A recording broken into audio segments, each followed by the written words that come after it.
Welcome to Wild Wonder. Today, we're diving deep into the 3 spiritual awakening stages no one talks about. The raw, unfiltered truths that most spiritual teachers won't tell you. Because let's be honest, awakening isn't just about angel numbers, synchronicities, and divine bliss. It's also about breakdowns before breakthroughs, about losing yourself before you find what's real. Most people want the light without the shadow. They want enlightenment without the unraveling. But true transformation doesn't work that way. So if you're ready, let's pull back the curtain on the stages that actually shape your awakening, the ones that feel less like a fairy tale and more like a initiation by fire.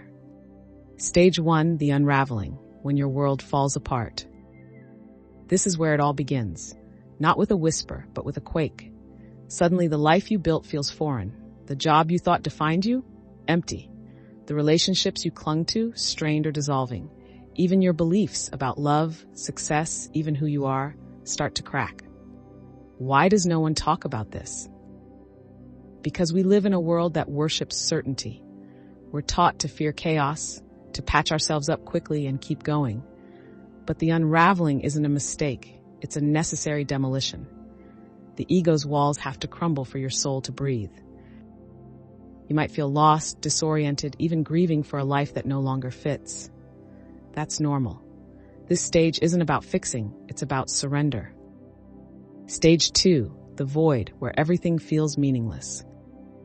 After the collapse comes nothing, no epiphanies, no clear path forward, just silence, emptiness, a hollow space where your old identity used to be. This is the dark night of the soul, the stage most people run from. You'll crave distractions, old comforts, anything to numb the uncertainty. You might even think you've gone backwards. But here's the truth. The void isn't emptiness, it's fertile ground. Why does no one talk about this? Because we're addicted to doing. We want a 10-step plan, a guru, a quick fix.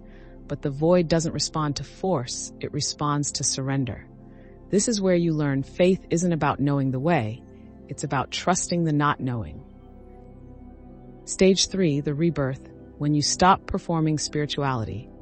This isn't some Hollywood montage where you suddenly glow and levitate. Real rebirth is slow, it's messy. It's learning to live without the masks, the people-pleasing, the spiritual bypassing. You stop chasing enlightenment and start embodying truth, imperfectly. You care less about looking awakened and more about being authentic. You realize awakening isn't a destination, it's a way of walking through the world. Why does no one talk about this? Because it's not glamorous. True spirituality isn't about always being high vibe, it's about showing up, depressed, anxious, angry, or unsure, and still choosing presence. The dark truth no one admits. Most people quit at stage 1 or 2. They mistake the chaos for failure, the void for abandonment. But here's the secret. The darkness is where the real magic happens. Your triggers, mirrors.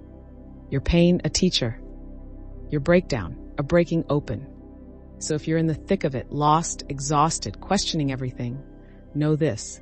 You're not falling apart. You're being remade. The path isn't about avoiding the shadows. It's about letting them transform you. Oh, and one last thing. If this resonated, it's because you're already on the path. Welcome to the awakening.